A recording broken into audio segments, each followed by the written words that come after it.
All right. Well, thank you all for joining. This is going to be one for the books, y'all, with our inaugural show as well as a massive news day. We're streaming on YouTube and we're streaming on X. So thank you for spending some time with us tonight. We really appreciate it. I have with me on the stage the fabulous Kelly Raybon. Kelly, how are you tonight? Hey, I'm doing good. I'm doing good. New year, new us. Yep. It's incredible. Today was massive. I think we knew it was going to be a big day, but my goodness, something was dropped that I have literally been wondering about probably since I don't know September the 17th, 18th, somewhere around there. And what I'm talking about is Candace Owens. And Candace drops a screenshot of the FaceTime phone call that she had between her and Terrell Farnsworth, showing the video from the tent behind Charlie.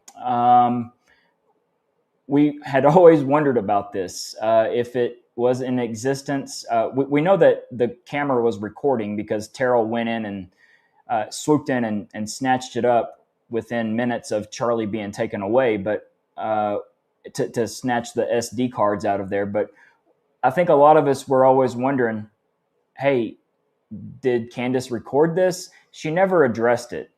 And tonight she settled that question. At least to an extent, Uh, Right. Yep.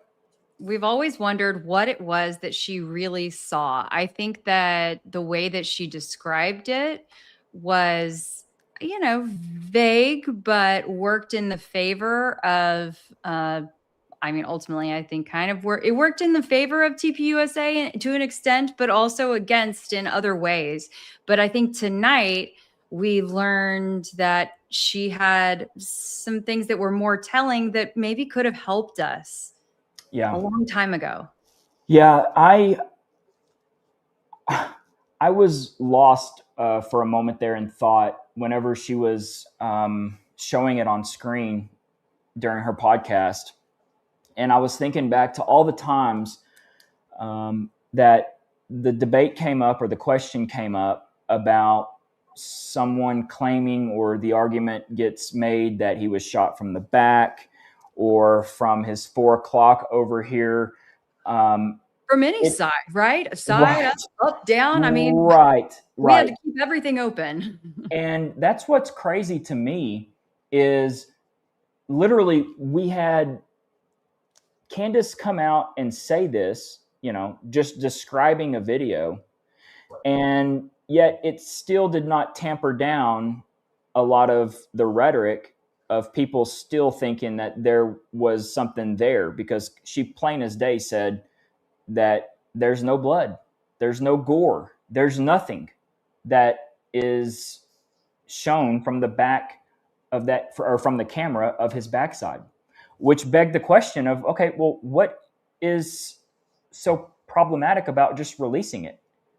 And and so at the same rate, even though she did come out and say all of this stuff, it still did not dial down or tamper down the the people, or the debate of there being a shot. In my opinion, she put that all to bed today.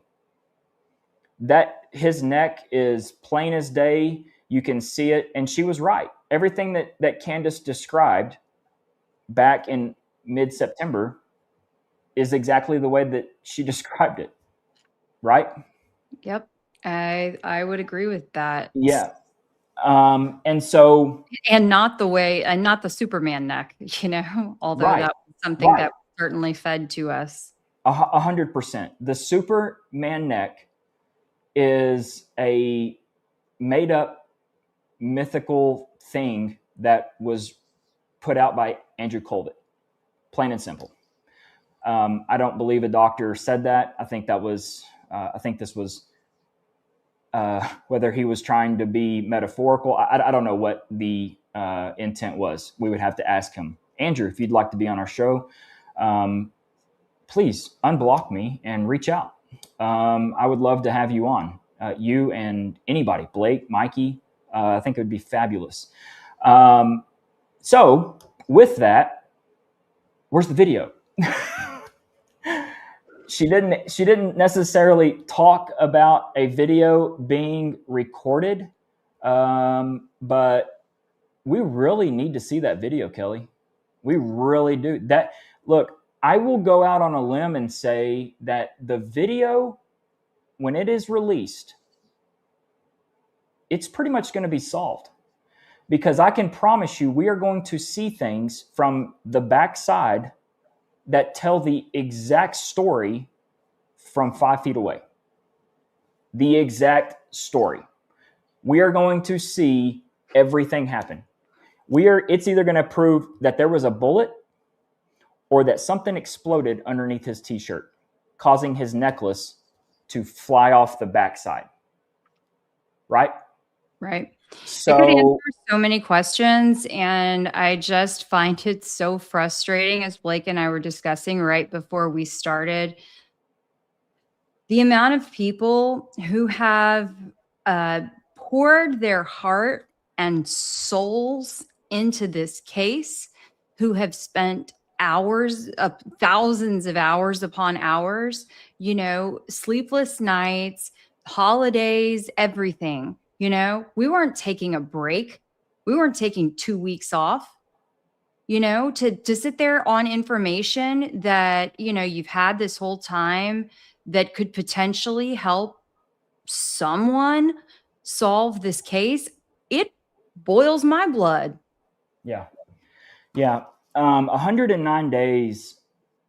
And I was contemplating kind of the ebb and flow of how she lays out her shows from September to October to November to December to now January.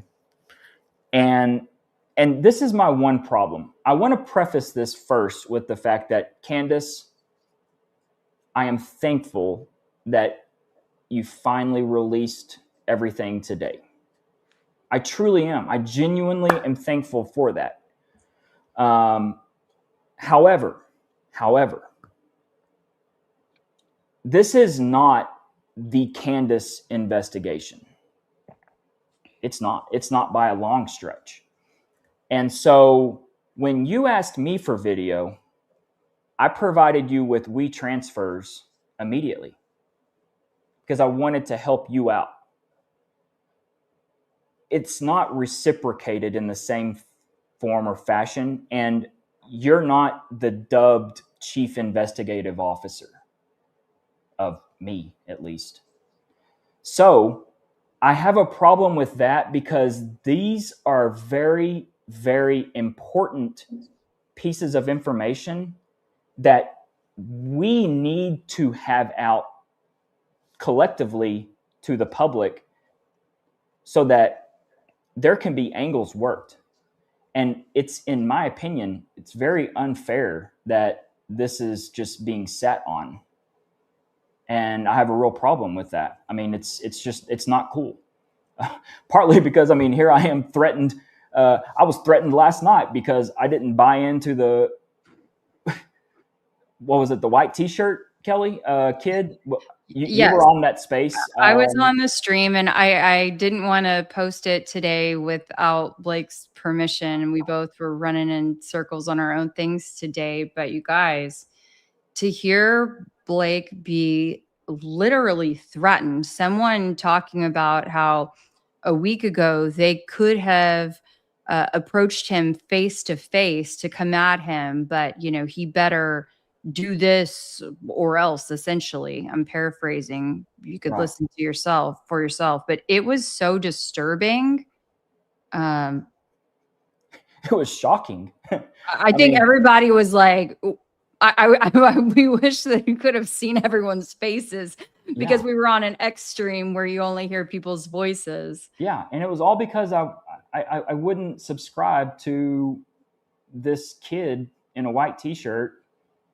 What was it with some sort of palm. It's not a palm Well, pistol. it just makes a gesture. Right, right. But there's nothing in his hand. Yeah, there's nothing. Yeah. Like, and so this could have easily been dialed down because, like, with this video out, I mean, it's a dead issue. I mean, there's nothing coming from his 4 o'clock.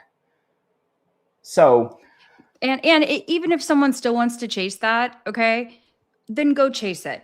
But don't get upset. Sorry, don't get upset with Blake because no, he's not buying your theory. Go right, chase it. I mean, my thing is like, okay, you think you know who that is? Well, why don't you go reach out to that kid, the kid's parents, whatever you want to do, go chase that lead. We're all chasing our own leads and other absolutely, people's too. absolutely. I mean, well said. So, with that respect, yeah, I think a lot of things could have been dialed down in terms of um, it would have allowed for people to look or focus their attention probably in other directions or areas. But I just want to highlight that point that um, the part of you're not at least my chief investigative officer, and to me, we are all in this together. We're all on a team, and yes, you might have 7 million followers, and you might have 3 million views per live stream. That's great. But this is not the thing, or this is not the time, rather, to, I don't know, maybe sit on stuff, especially like massive, mega bombshell stuff. I just don't know what purpose. I was trying to think like what purpose would that serve, and I can't come up with one. I mean, Not one in that leads from the heart. right? Yeah, I don't know. So hopefully, look, I'll say it again. The day that video is released is the day that this thing really, really takes on a final shape. And we can all pretty much say that, well, we can say it right now that the 30-06 from the Losi Center roof, we don't even need the video out to say that that's a 0% possibility. And I can say 0. But this will land on the fact that we will see the audience right in front of Charlie, and we will see if someone fired a shot from the front of him, or we will see an explosion. These are two things that you cannot argue with. That video that Terrell Farnsworth went in and illegally grabbed the memory cards of, those files on that show everything. You cannot dispute that. So it's either going to show someone right in front of Charlie taking the shot, and we'll be able to see it. We'll be able to track it the whole 9 yards. Or it's going to show the explosion that happened under his t-shirt. Where you at, Carol? I'm like, where you at? Terrell, you know, where I'm you ready. at, man? I was letting you finish your monologue before I said, or. Look, I get fired up on this because, like, I believe Yes, in the work we're doing, Kelly. absolutely, absolutely. Or we will see that I think as close as possible, we will see that this was a fake death. I'll say it. For those who have not heard my theory before, I know that I've got some of the folks in the house who are on board with me on that. And, you know, it takes a whole lot more. You can't really like sum that concept up into just fake death theory. Sadly, I have to just say that for brevity, but I think eventually, you know, that is still up there in the tip top of theories, even though people don't want to talk about it. And let me just put on this, or just kind of add to it, because this combination between you and I, this is what it's supposed to be about. Because I don't subscribe one bit to your theory, but I respect you as a journalist. and as just a fellow Texan and American citizen, and someone that has just as much dog in the fight as I do. And we are all worthy of looking in and exploring our own theories and putting them to the test. Like, that's what is paramount and essential to really any investigation. And with that, because I cannot just subscribe to it that he's still alive, the thing that I would strongly urge for anyone that believes in the squib theory is to stop typing about it or texting and go out and prove it. Show us how it's done with a squib thing under the neck. Like, go through the whole thing. Like, I understand what's his he's in the chat. I saw him. Jordan Henshaw. Jordan. He's been doing a phenomenal. Yep, there he is. He's been doing a phenomenal job. Jordan, go find one of your homies and ask them to put something in their neck, and let's see what happened. Like, let's take it to that level, because that is the only way that you are going to be able to get people on board with the fact that he possibly might still be alive, is to just do the whole thing. And I think Jordan is on the precipice of trying to recreate, and this would be the equivalent of how the Wright brothers started flight. Jordan is the Wright brothers in North Carolina right now, in his room or wherever, and it's okay. Like, you have to start. The Wright brothers did not start at a Boeing facility. So you have to start somewhere, and you have. And that's how you get people on board with this, is if we can see it and we can wrap our minds around it, or get online and crowdsource some money. This has been brought up, where you get some people that are in Hollywood and they do the whole thing.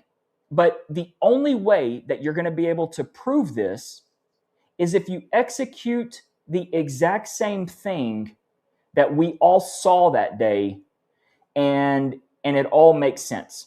And right now, Jordan, you're at the stage of where they're running down the hill and they're trying to get lift over the wings, and with speed, and it's going to need more. But I believe in you, my man. I believe in you. He does. And I know that we can collectively together. I'm like, we got to get organized, but yeah, we'll get there. And I save space for, I share a variety of different theories.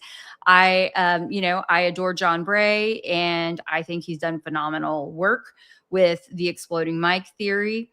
And so, I will continue to share that on my platform too, because I hadn't figured it all out. And today I shared something else.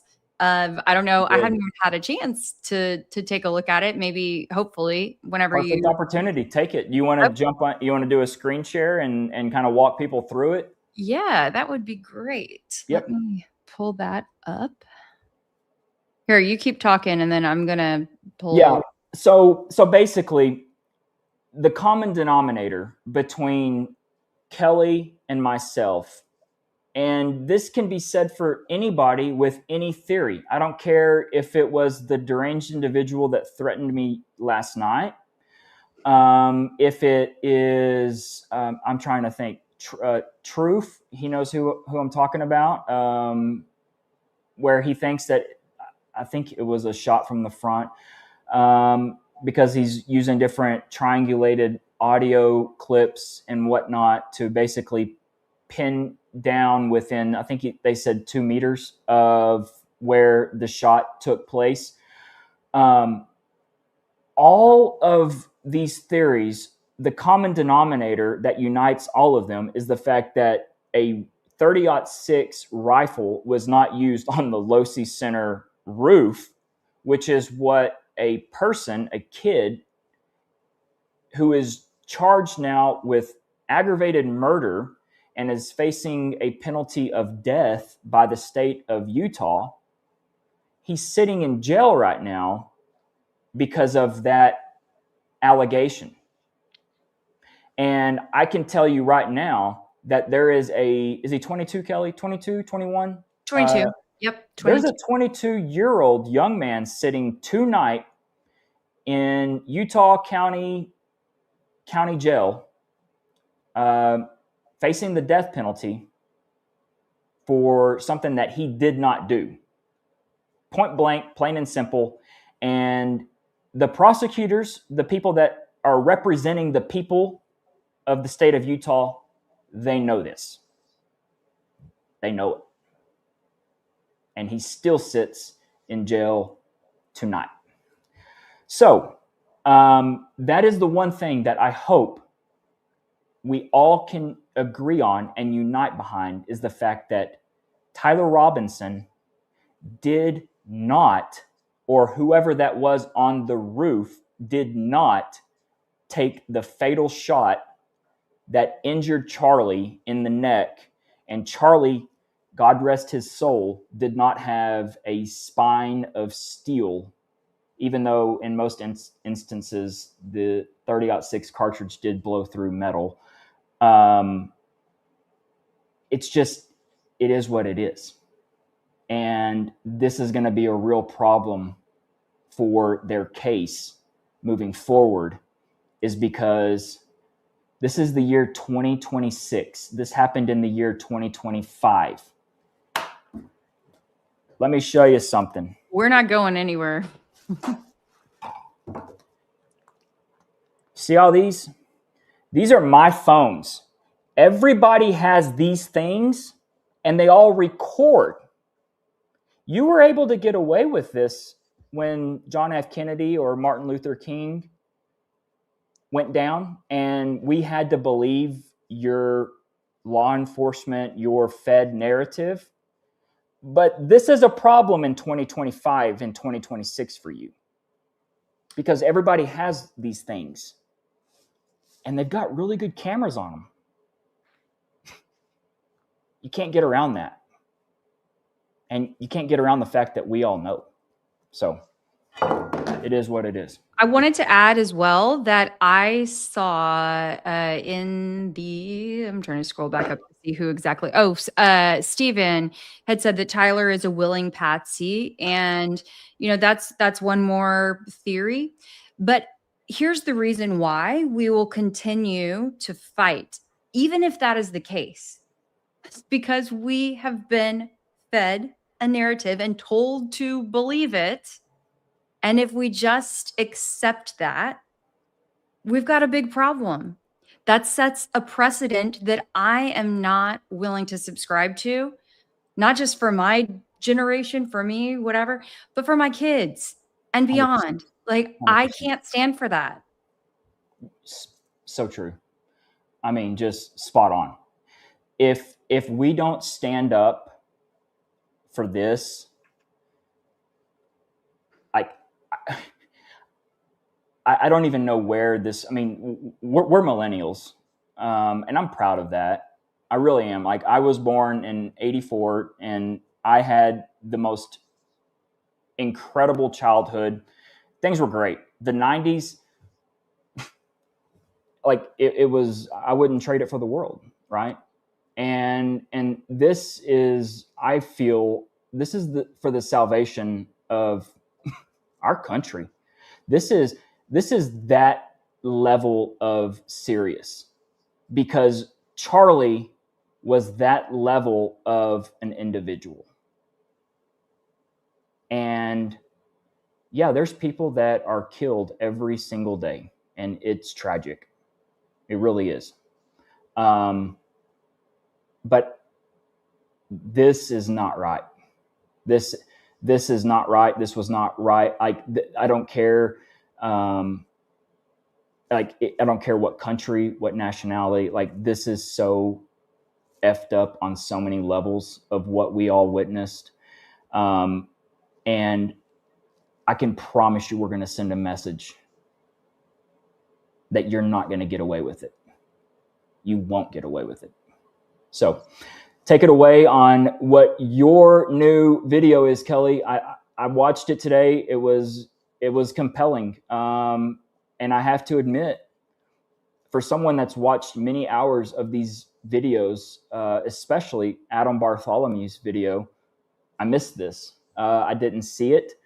But I will let you take it from the top and walk everyone through it, and then we'll dive into the other things of the day after it. Yeah, thank you so much. So it took me a little bit because I wanted to think about how to properly tell this story.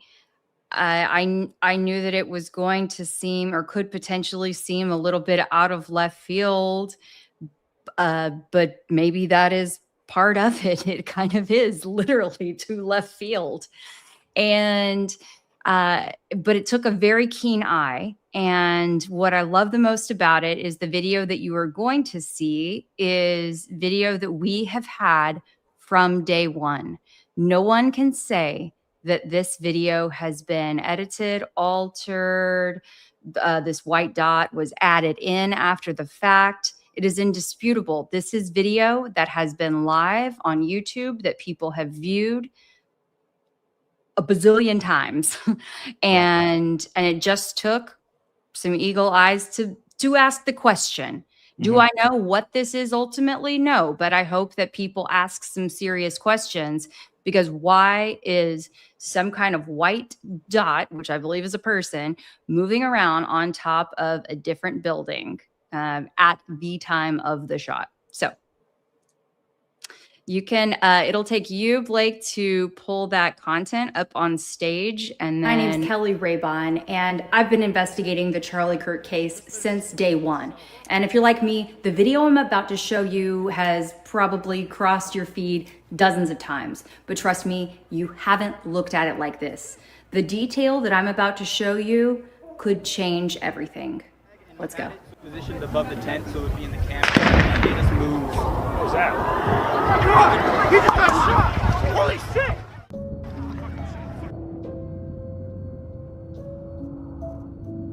A white object or person appears and then disappears very quickly.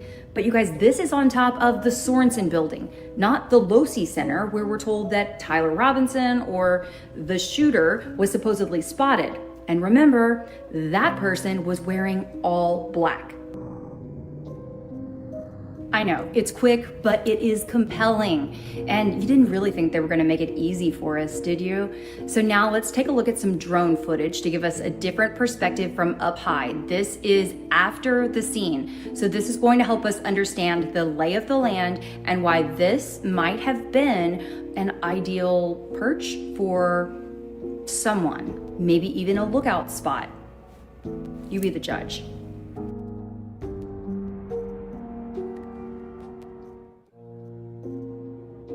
Many of us did not buy the official narrative from the beginning. I think we can conclusively prove that Tyler Robinson, the alleged shooter, did not take the shot that landed in Charlie Kirk's neck. One of the people who did have some questions about the Sorensen building from early on was Dr. Chris Martinson. This is where I would be looking very, very carefully.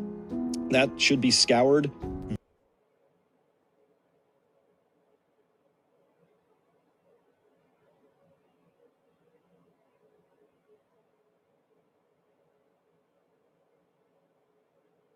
Did it freeze?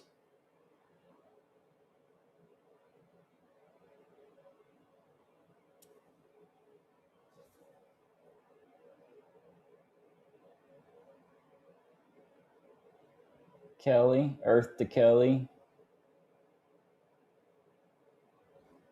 This is weird.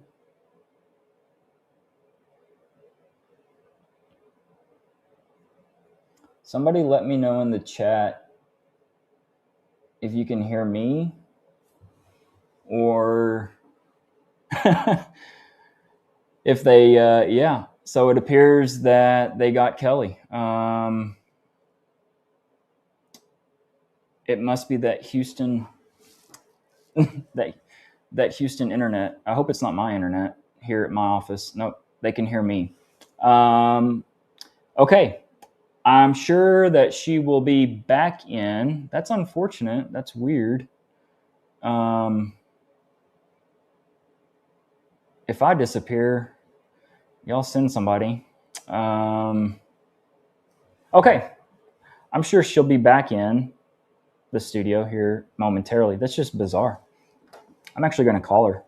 Y'all just hang with me for a second because I want to make sure that everything's okay, because I've never seen that happen. Especially on StreamYard. Are you okay? I'm okay. Okay. Oh wow. Okay. Okay. Yeah.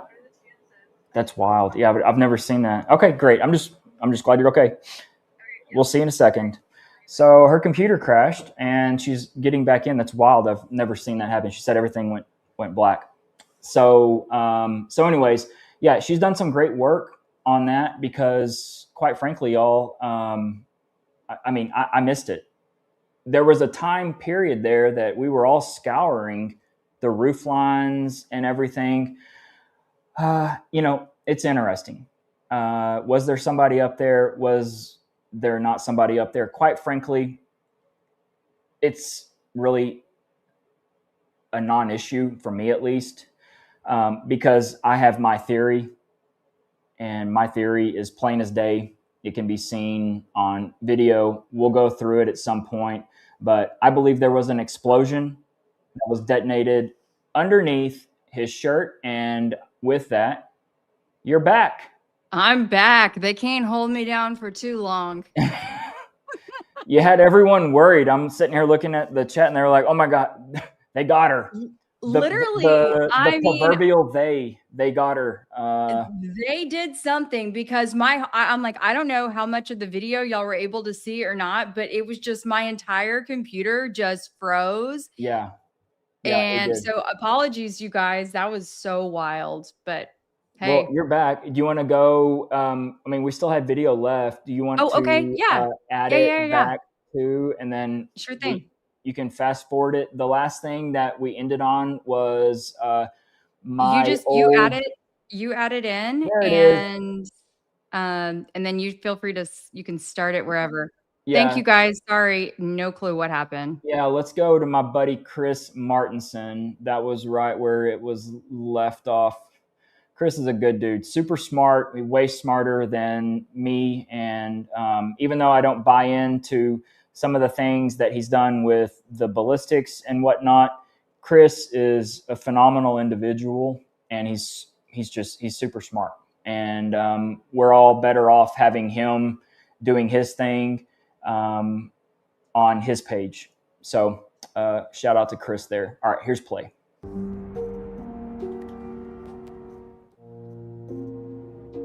Many of us did not buy the official narrative from the beginning. I think we can conclusively prove that Tyler Robinson, the alleged shooter, did not take the shot that landed in Charlie Kirk's neck. One of the people who did have some questions about the Sorensen building from early on was Dr. Chris Martinson. This is where I would be looking very, very carefully.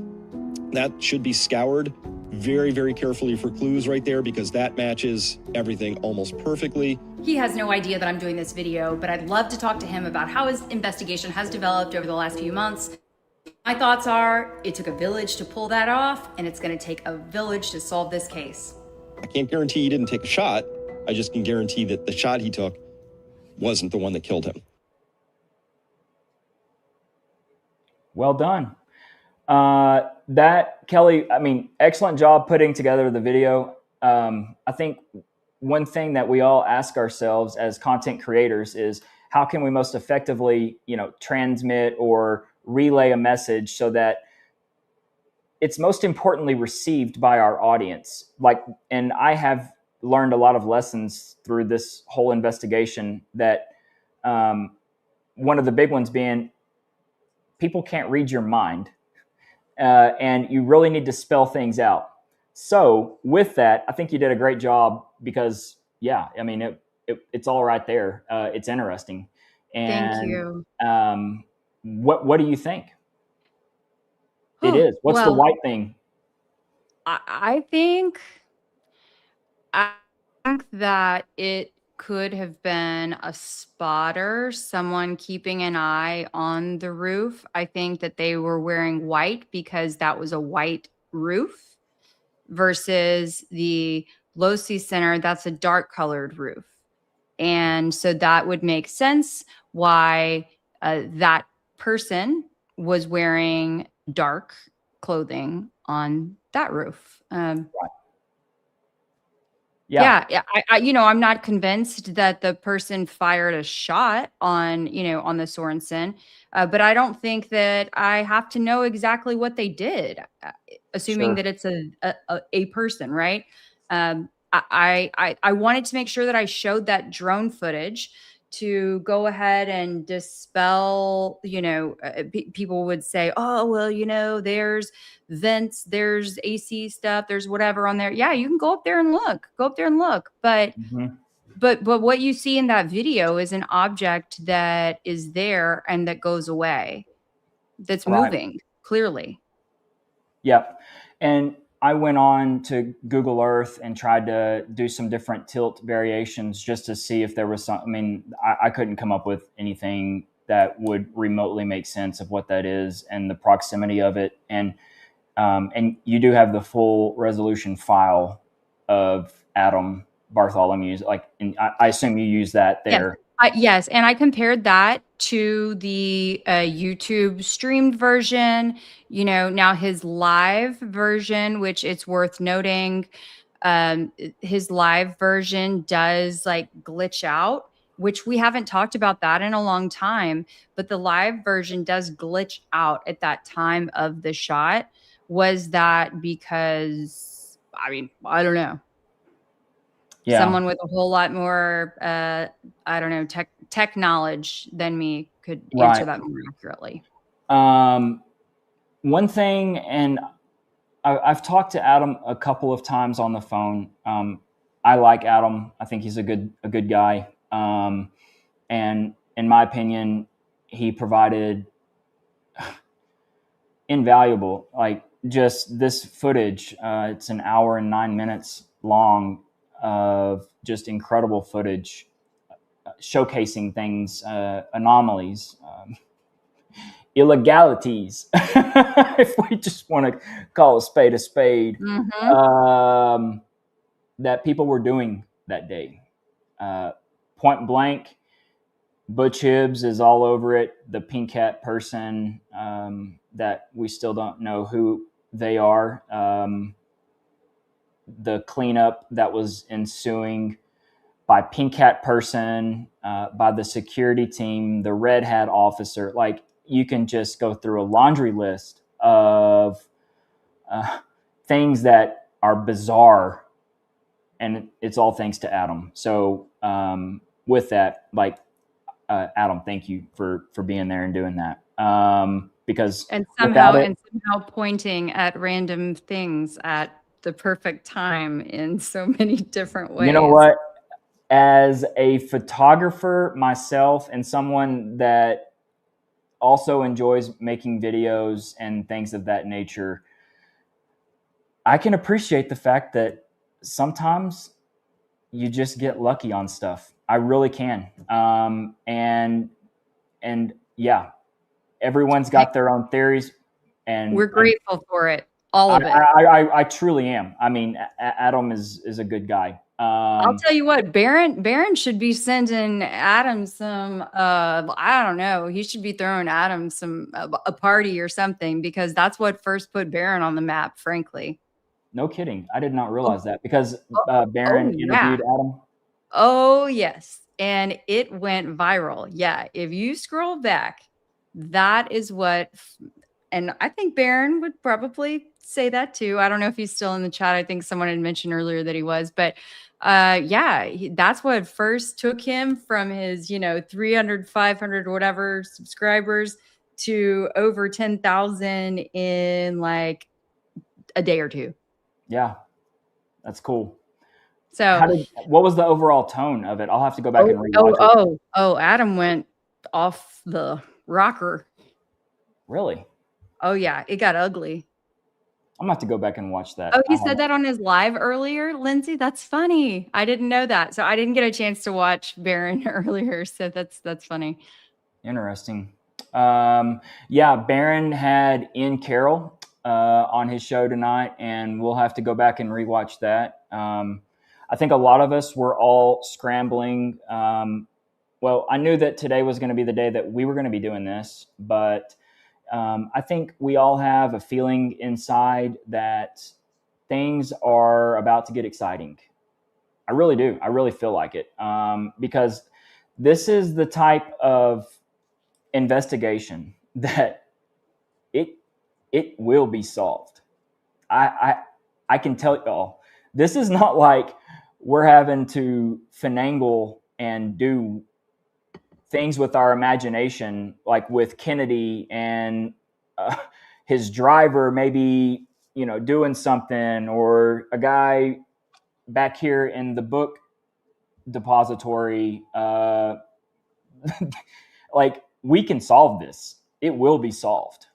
And it's interesting that you can feel things tick up, and it's exciting. It needs to be that way.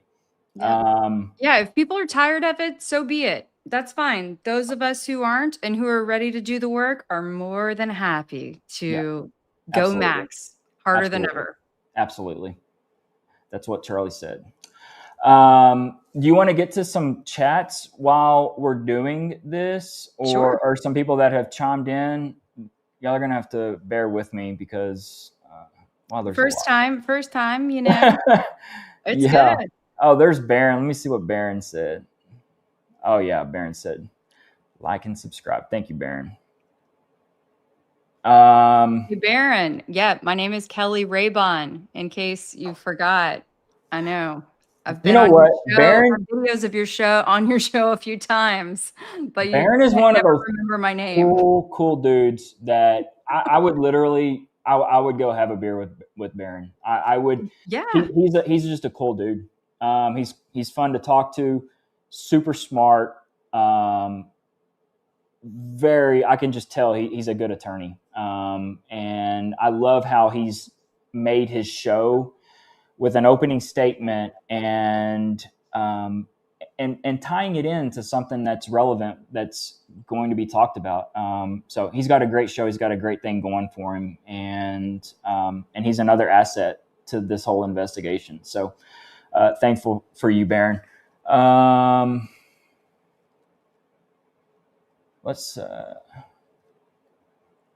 There's so many. How does this takes a lot.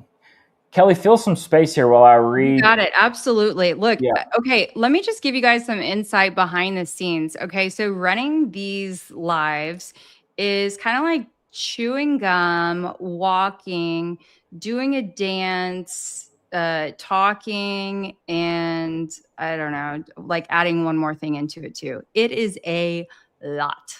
So they will blow the entire damned world, end us before we get a real story. You're completely correct, but everything we referred to as reality is a steaming pile. I'm psyched to have accidentally come across this, though, because this is a great show. Thank you. Love your knowledge. Thank you. I genuinely know this stuff like the back of my hand.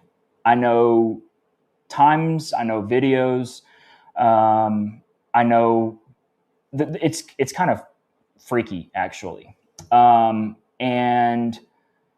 it takes this type of obsession to get it, because there's so many complexities that are underlying. And without that, I mean, just like on the same side of it, I missed something that Kelly picked up on today. That's what's so incredibly just baffling about this, is you can watch a video for the umpteenth thousandth time and you will discover something brand new that you didn't pick up on, because there's so many people moving around. Like, it just blows my mind that there's so many things happening, because there's so many people there, especially on Adam Bartholomew's video, that around the tent area, especially in the immediate aftermath, y'all, there is so much there. There are people that come running in. There's so many, I would assume they're law enforcement in plain clothes, that it's mind-blowing, the amount of people just standing around that do not make a lick of sense, right? Take, for instance, the super dad that arrested George Zinn. Have you seen him, Kelly? Yes. He's wearing a Cars t-shirt. Yeah. He's got a Lightning McQueen. He's ready for a trip to Disney. Where the hell did this guy come from? Like, Lightning McQueen, like, Dad just got in from Orlando, and he's got Lightning McQueen t-shirt on in jeans, and he just comes running in, and he's the guy that's got the cuffs on George Zinn. I mean, I don't know, between that and then the guys in the sandals, the open-toed sandals going Who is that? with Like, their big guns going. Jesus sandals on. Oh my gosh. Like, my grandma has those sandals, or she did. God rest her soul. My Meemaw wore those sandals all the time in the summertime. And then here's this dude showing up, flashing his badge, wearing the same sandals that my Meemaw does. And where did he come from? I mean, the latest report that we've seen from that, oh my goodness, Camelot Jack, sorry, man, went blank. Camelot Jack he's got a list of every single officer from any department listed. And it even has if they were in plain clothes or if they were in, duty clothes or uniform. And there's way more people that we see compared to what is on the list. There's more there. I'm telling y'all right now, there's more there that needs to be looked at. But for now, I think we're doing what we're supposed to be doing. And what's crazy, Kelly, is after Super Dad, Lightning McQueen, we'll just call him that, after he puts George Zinn in the squad car and they take him off, the guy just literally walks by Chief Long in the menorah at the top level, and he just gives kind of a nonchalant, "Hey, see ya, Chief," and just walks off with two people. So literally, you've got Lightning McQueen Dad, who runs up at the very moment that all of this is going down. As people are running away, Super Dad's running in, and this is at the very moment that George Zinn, his fat ass, is falling all over the place with his pants falling down into the water, trying to wave his hat so he can get someone's attention, yelling out, I did it, and getting arrested by Lightning McQueen as he runs up. It absolutely is batshit baffling. It makes no sense. It's bizarre. You have to wonder how the heck. Of course, I guess we can't really. Well, we can't easily talk to George Zinn at this point since he's still locked up. Is he still locked up? I mean, I know he's still facing the charges. Let me check on it. I have not. Let's check and see if he's I don't know, available. Maybe we need to reach out to him. He did have a hearing within the last, I want to say 2 or 3 weeks. He was looking a little rough. But for those who don't recall, George Zinn, older guy, he had jumped up initially and said, it's me. They arrested him. His pants kind of fell down. So he's still, that's the arrest record. Let's see. And so anyway, they haul him off. And then I guess while they're questioning him, I believe while the FBI was questioning him, then they supposedly find CP on his phone. Crazy. So, But, that's something that occasionally they, can be questionable charge to put on someone. I don't know. yeah. So currently he's got a bond on a theft. That's weird. And we've got the criminal trespassing of a. That's bizarre. I guess they're trying to hint at the fact that he was I don't even know. That's wild. I'm not surprised though. Sexual exploitation of a minor, no bail, and obstruction. Kelly, you know what? What? If I was Terrell Farnsworth, I would be so wary of this right here. Mm-hmm. Because this is literally the same thing that, quite frankly, Terrell should be charged with. Wow. I don't understand how, well, unless the system is entirely, set up, how he could not be facing some sort of obstruction charge. Anybody else in America, anybody that's listening on any of these platforms, if you do what Terrell Farnsworth did, you will be charged with a felony, okay? Especially if it's related to a homicide or murder in which there are some very, very questionable things going down. That is for the 99.99999999987% of people. You will be arrested and charged if you do what Terrell Farnsworth did. Mm-hmm. But because Terrell did this at UVU in Orem, Utah, and because he thinks that people can be evil, he wanted to get them before the authorities got there so that he could turn them into the authorities. Like, it's okay at that. No. But that's why Terrell feels so, I believe, my opinion is why Terrell would feel so empowered and untouchable, because he has so many connections in high places. Right. And if you believe my theory that this was all prearranged anyway, and that there's a big old reason why they don't want anyone to have any of that footage. I just don't understand the end game, because it doesn't end well. Do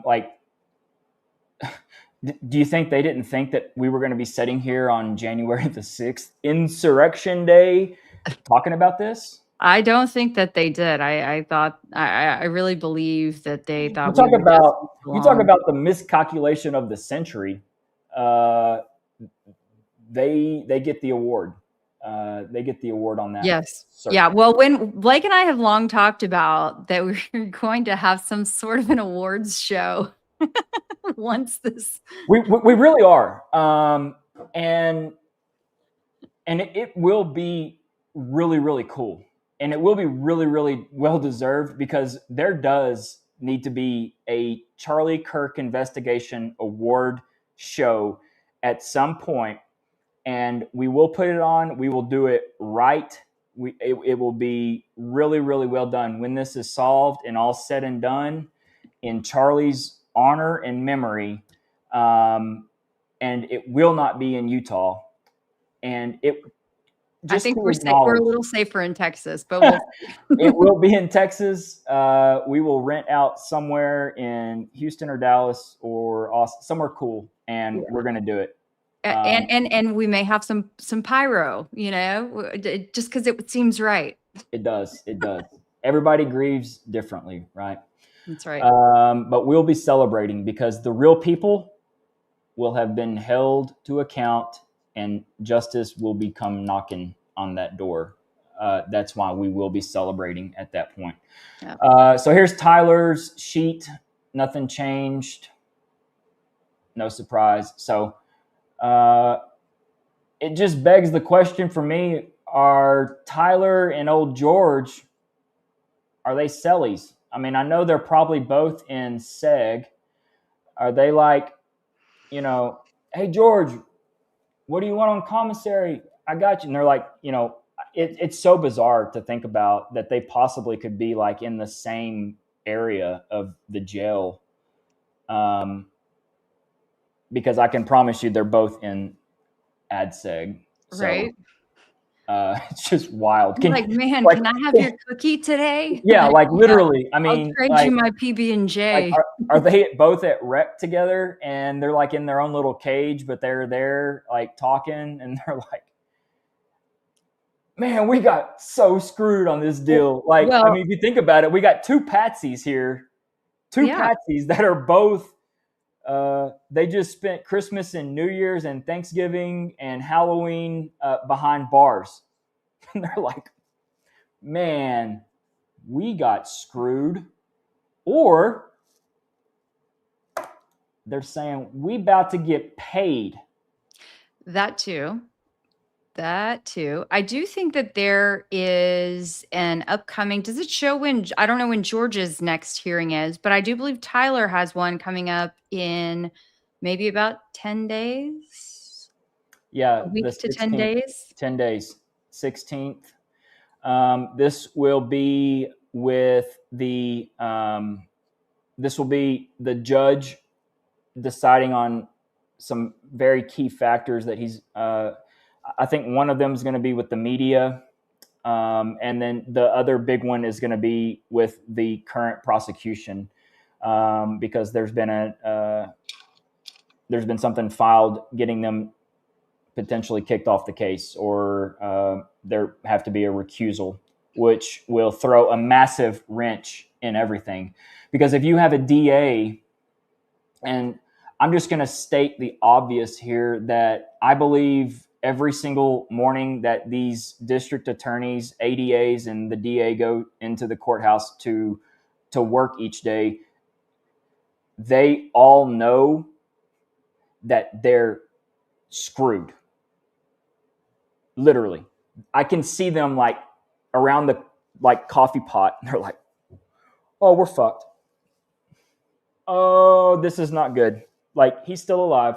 What are we going to do? How are we going to get a plea? Like, all of these things. Like, there's, and not only that, but I mean, they have to give these files up. I don't know. I haven't gone through the latest. I have a place that I go and hunt for all the different filings in the court, but I haven't seen really anything with all the discovery being handed over. I don't know, like the whole process with how that actually goes from transferring possession or for the defense getting it. But I mean, the motions have been filed, but from what the prosecutor said, it might have been on the last hearing or that last court date that there's so much of it that it's going to take a minute.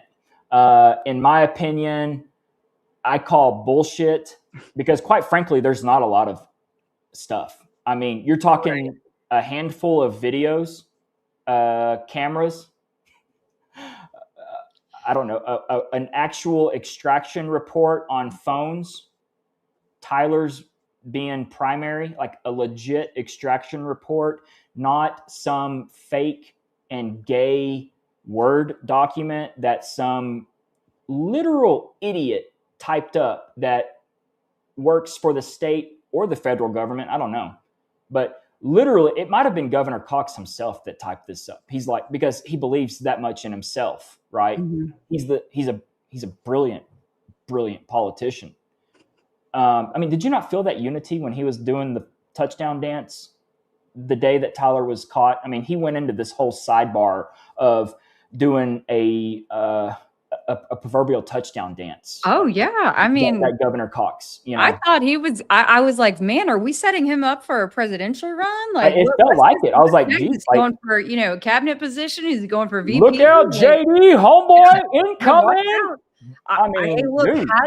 had this operation gone a little more smoothly, I think his political future would be framed differently. Yeah, no, you're right. And so it could be Governor Cox that wrote those text messages himself. But the problem is, like, they actually make absolutely zero sense, and they're a big, big problem. So once we get the legit extraction report from Tyler's phone, things take on a different narrative. Not only that, but there should be a real concern if you were the person that actually typed those out, because I'm telling you right now, I would bet everything I freaking own that those words never came out of Tyler's brain through his fingers to be texted as he is waiting to get his gun that he just left, that he got away, and then is waiting now to go back and get, because, yeah, they suck at making shit up, right? That's where I can say that I would bet everything that I own that those text messages were completely fabricated.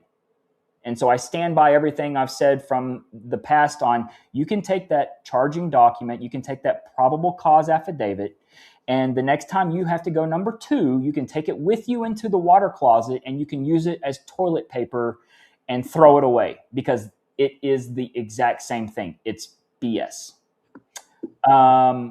So with that, yeah, I mean, water closet. You had me at the water closet. I know.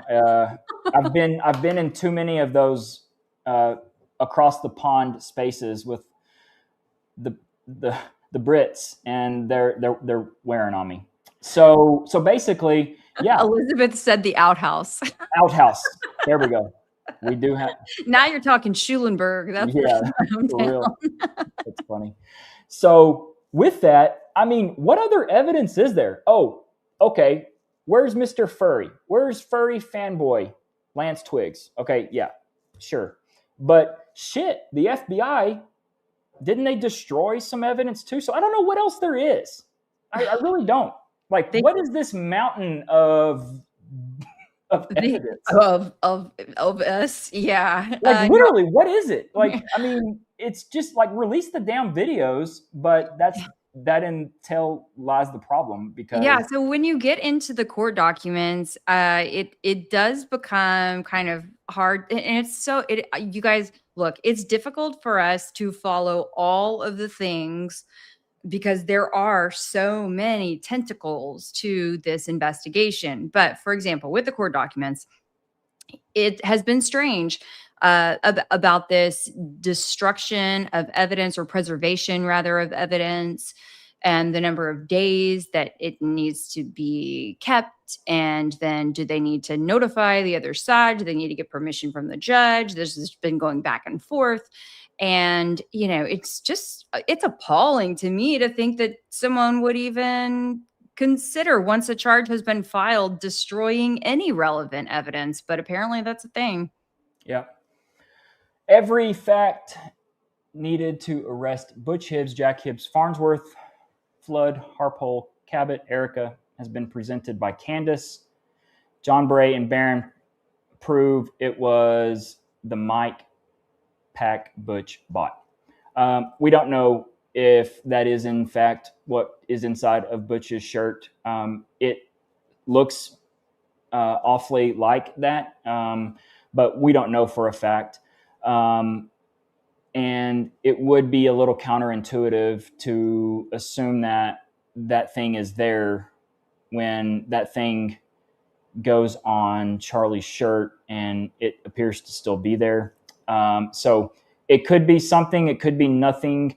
But at the same rate, we're on the correct path, and we're just going to keep on trucking.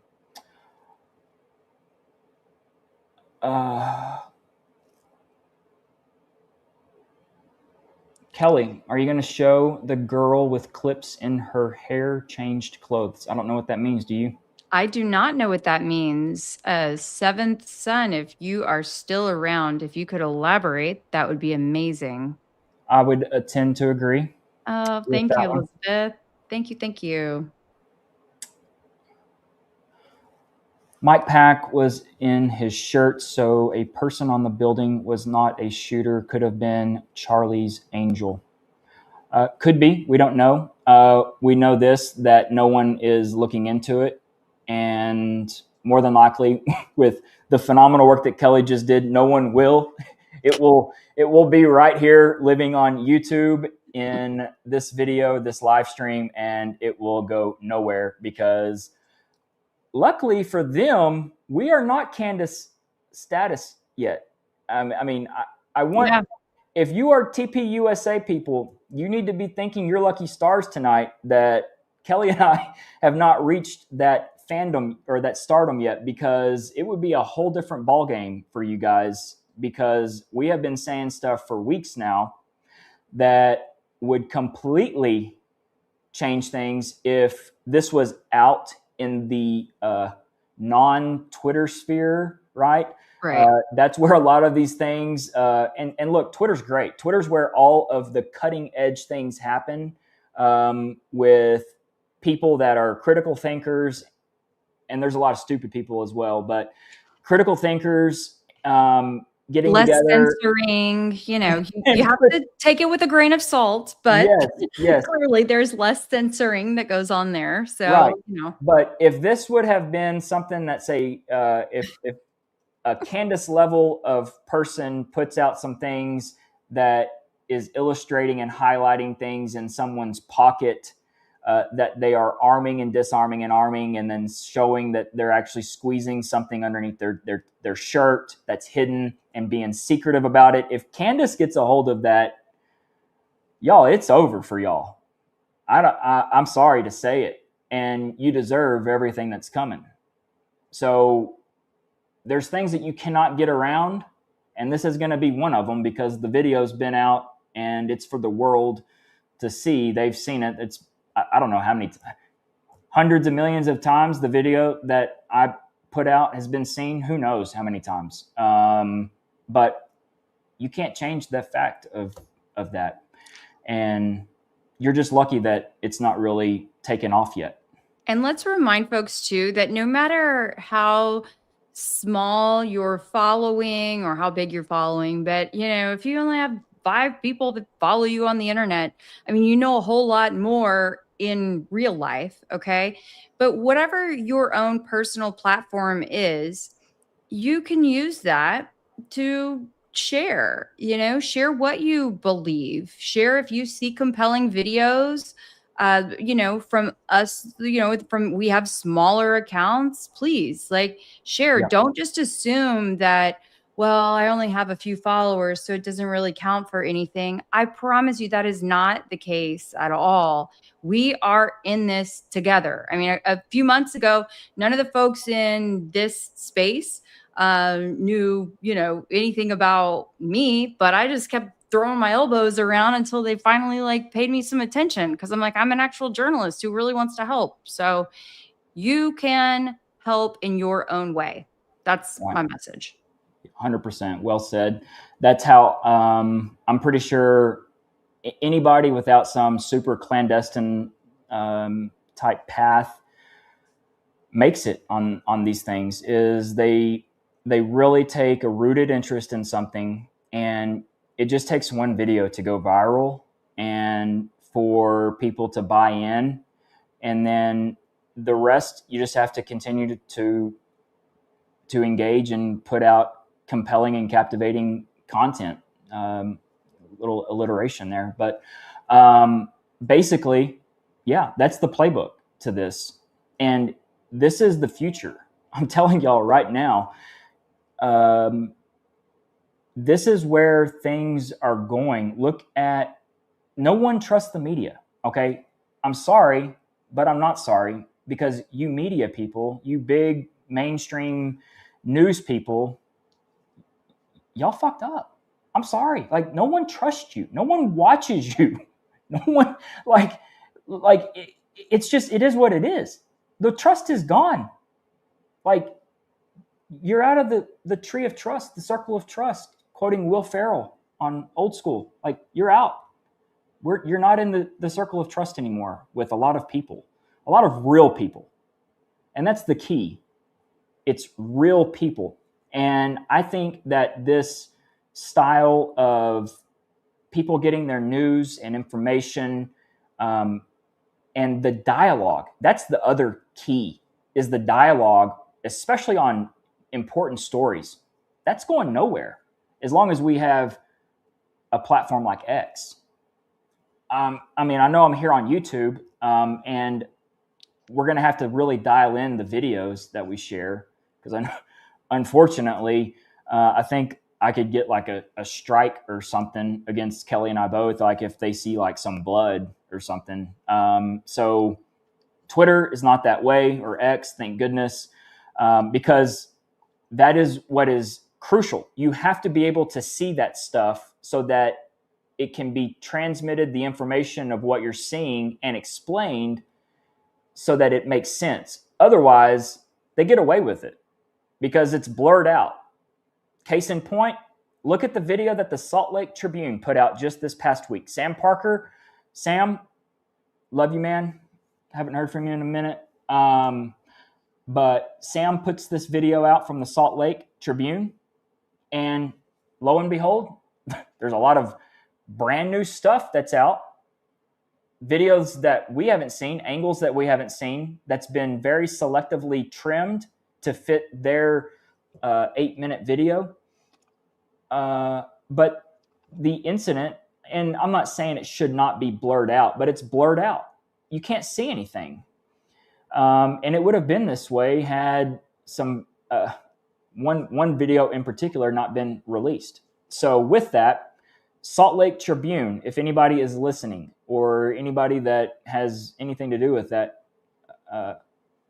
outlet, they need to get off of that video, because the pink hat person is doing some really, really wild things, because that camera is right there in the grass moments after the explosion rings out. And they are, I guarantee you, it's on video of them picking things up and hunting for things. As everybody else is running for their lives, we've got someone hunting in the grass for something. Supposedly, initially looking for other victims, but really, apparently looking for debris in the grass. Yeah, they're looking for debris. You're not going to be able to spin that one. I did respond though to Sam's thread, and to the folks who are not very from the Tribune, who are not very active on Twitter. So we may need to email them. But I had made the suggestion because actually one of the viewers on New Year's Eve, actually, when I was doing a live stream, had shared it, and I went over it a little bit with Trigger Smart in the live stream. And the video is fascinating. But, people are asking about my dog. Sorry, he just came in and started licking my feet. So I have two of them. This is Paco, and then Preston is on the floor. Paco and Preston, they're kind of famous. I mean, they've literally put themselves on a lot of people's podcasts. I know. Yeah, at inopportune times, for sure. Yeah, so. I mean, honestly, Gary would make me bark as well. No, I'm kidding. I love you, Gary. You're going to wake up one of these days, Gary. You're going to see the light. Hey, I promise. One of these days. But yes, Paco, that's correct. So anyway, I had suggested, hey guys, I went on and actually subscribed to the paper after seeing that video, with hopes, honestly, that I could find something behind a paywall.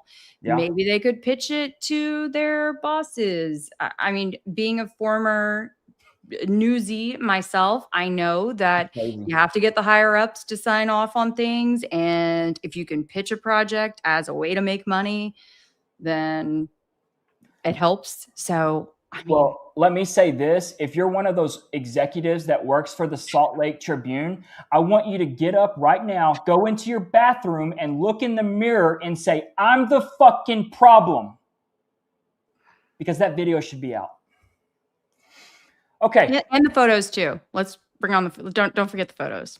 Photos contain a lot of valuable information. Put it all out. Like, quit trying to cover up for people. Put it all out. Put it all out. Let's see the pink hat person doing their thing. Let's see the plainclothed officer upstairs in his bag on his phone as everyone's running. That one still gets me. That guy, who's he talking to? He is talking to somebody very, very important on the other end of that iPhone. Every other law enforcement person there that day has a radio. They're all on the radio. This dude is talking like a junior high girl trying to figure out what they're going to do or wear for the next dance. Like he's walking around like he's so nervous, and he's carrying the gun by the barrel. Like, what the hell, dude? That was the heavyset guy? No. Oh. No, not Big Boy. Big Boy in blue. He's, Oh yeah. I mean, he's ready to draw down. Awkward. Yeah, Big Boy in blue. I mean, he's ready to draw down. But the dude in the red hat, okay, he's walking around with the barrel of the gun in his hand, clenched. Okay, yes. And he's relentlessly talking on the phone back and forth with somebody. This is within 2 or 3 minutes of Charlie being taken away, and he stays on the phone for another 8 minutes or so. Who the hell is he talking to? Because everybody else is on radios. Who are you talking to? You trying to figure out what your wife needs you to pick up at HEB? Like, literally, like, what the hell are you doing on the phone while everybody else is on the radio here? You're on your iPhone. But what takes the cake, Kelly, is that at about the 8-minute mark, he goes and gets Blake Hariff.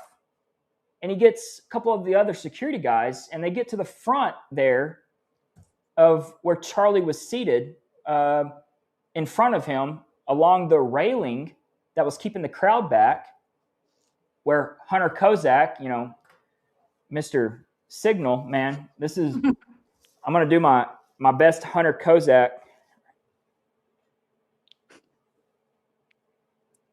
You see that? You see what I did there? Mm. I'm looking at Brian. Hey, man, here it comes. Here it comes. And the red hat officer starts to point in the grass. And what do? They go and start walking single file, like a line through there, looking for something. It does not take a rocket scientist to deduce that they were just told by that red hat officer who was on the phone with somebody where to go look. So was the red hat officer on the phone with someone that was watching the live stream and was playing it back, probably in slow motion, and pointing out everywhere to go look because they could see where the shit was flying off of Charlie and they needed to go pick it up really quick before the real FBI shows up. Right. I'm not a rocket scientist. I just play. No, I'm not. I don't even play one on TV. Like, it's not that hard. It's not that complicated. It's on video. They're doing it. They're breaking the law. Like, they have no jurisdiction. They have no reason to be hunting through the grass looking for pieces of explosive before the FBI or ATF show up. It's the most bizarre scene. And why the fuck is no one talking about this? Like, literally, this should be on repeat day after day. I want you to think about this, Kelly. The people that actually did this are the ones that got to go and clean shit up, that got to go and get the SD cards, that got to go and get everything perfect and control the narrative from the media, what's being shouted out to the normies that watch the Today Show and Good Morning America. Mm-hmm. They had it all under control.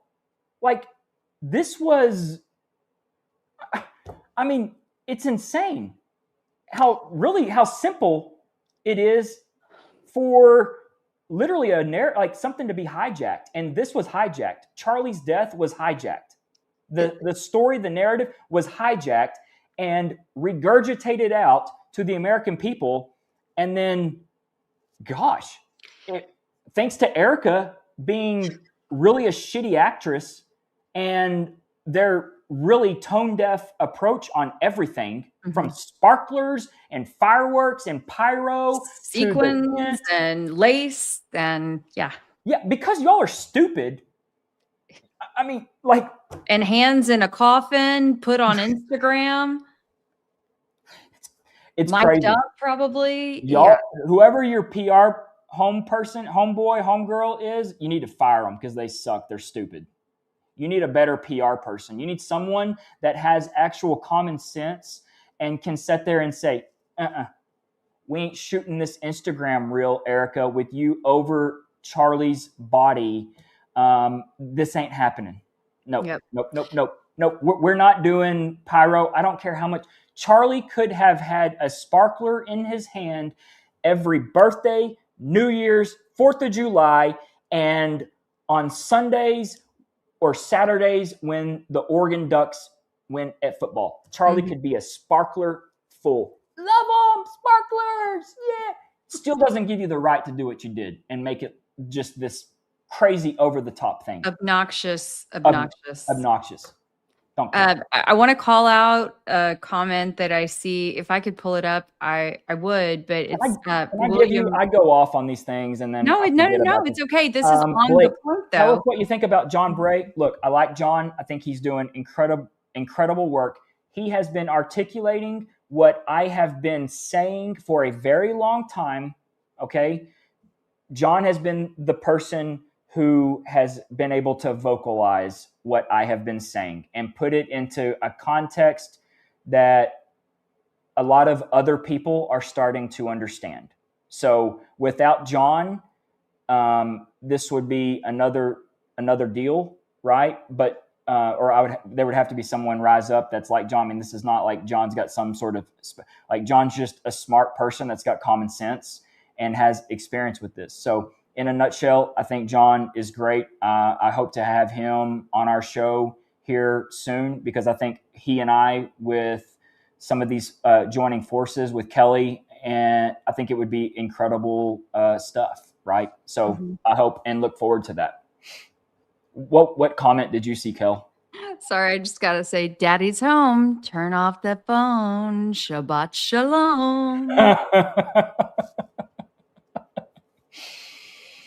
Okay. Did you like the comment? Sorry, what were you saying? Oh no, the doll, the Erica. Oh my gosh! If you guys did not see on X today, I had reshared the funniest. That's the other funny thing about X is that people are so creative, and then you just catch these little nuggets. Anyway, I'd shared this one that was like an Erica Barbie doll kind of thing.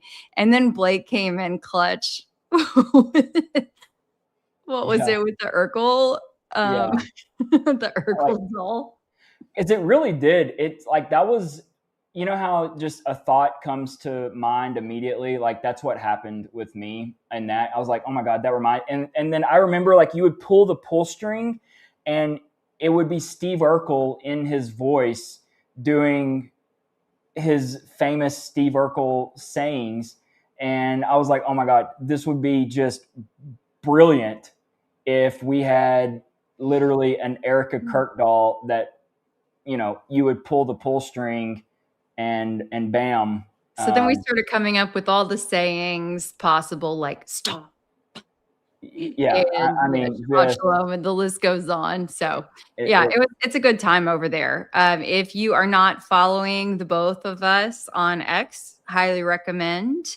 My handle, Kelly Raybon, Blake Bednars. So definitely go and please follow both of our accounts. We are very normal. We're normal people just like you guys. And we just know how to get a message across, and I'm so thankful that we've got these ways to to share. To share, So yeah. I was actually going to mention there's this comment from William Cumby on the topic that we were speaking about just a moment ago. But if it is, oh shoot, it just got away from me. It was saying if it is a government, oh man, now I got to scroll back up.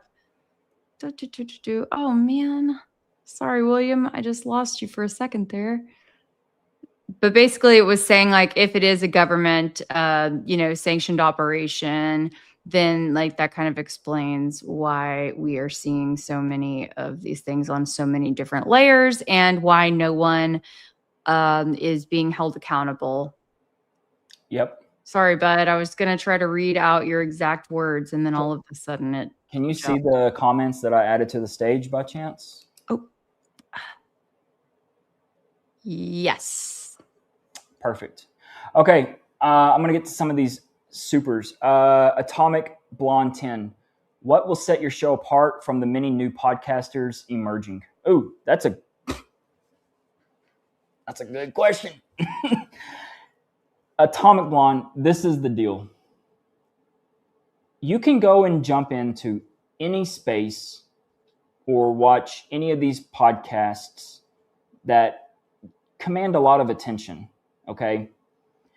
And you will pick up real quick on the things that they are not willing to discuss and the places they're not willing to go. One of those being Brian Harpole.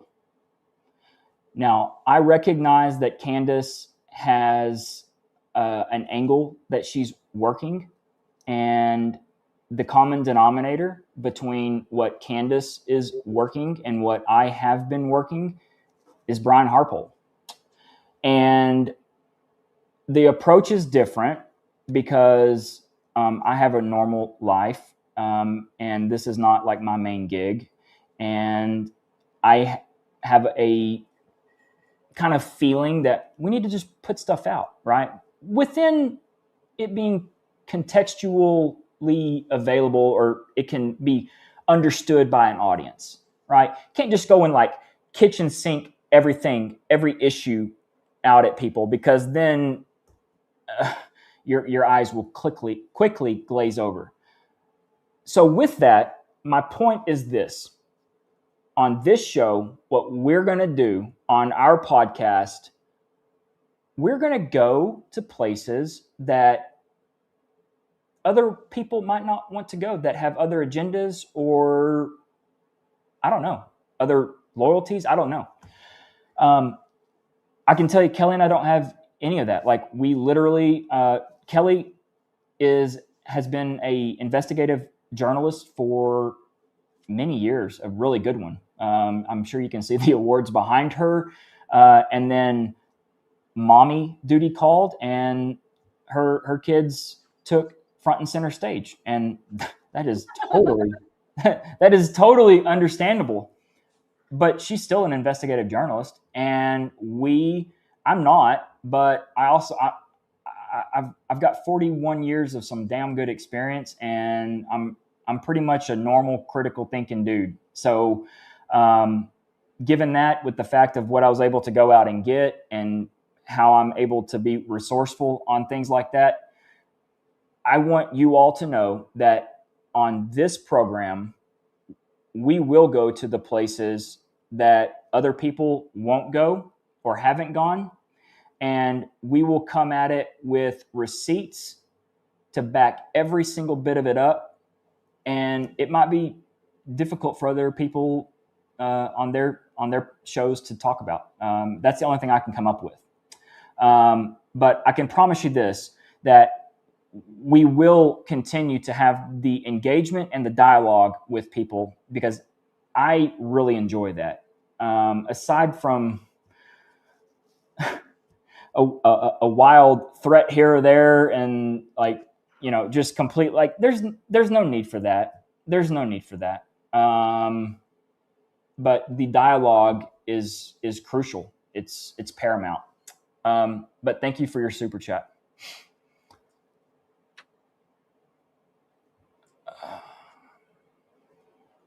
Kelly, found you on Trigger Smart. Love your vibe. Kelly's got a great vibe. Thank you. And Thank you. Authentic AF. And I bring a little different perspective to the table. And I am grateful to be here and grateful that you guys are listening. hey, Kelly, found you from Paramount Tactical a while back. Blake, I think you're incredibly wrong, but you're consistent. So respect. Baron Coleman can, we'll see. That's the only thing that I have to say about that. I enjoyed being on Gary's show. I actually would like to go back on. Maybe we can do that, Gary, if you're listening, or if this gets tossed your way. I would love to go back on. I think a lot of things have changed since the last time that Kelly and I think we went back to back, right, Kelly? Like you were there first, and then like the week after I was there. Yes. A lot of things have changed since then, and a lot of things have changed. And I think it probably would warrant revisiting a conversation. And I have respect for Gary. Do not agree with anything he has to say on Charlie Kirk's investigation, but that's what's beautiful. But I still respect him, and he served our country, and I'm not going to change that. So I like Baron. Baron's cool as shit. So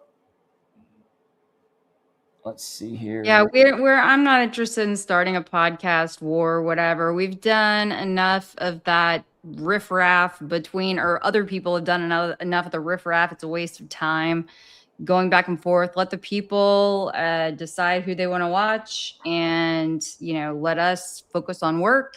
And that's where I stand on those things. I agree. Everybody use discernment. Absolutely.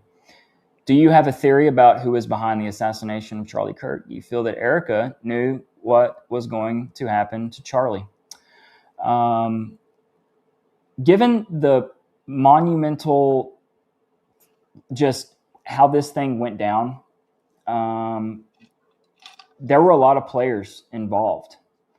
And I think that when we begin to step outside the realm of people that were present, or we start going to different organizations or different governments or different nations, your eye really comes off the ball.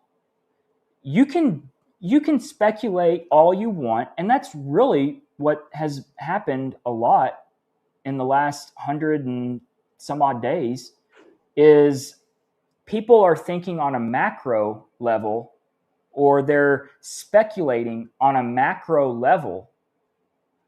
And the answer to this deal is to be micro-focused.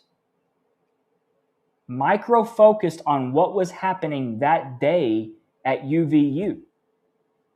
I feel like we haven't been micro-focused, and I say we collectively as people that view Candace's show, because unfortunately, I mean, that's kind of been the driving thing that a lot of people have been basing what they would put out as content.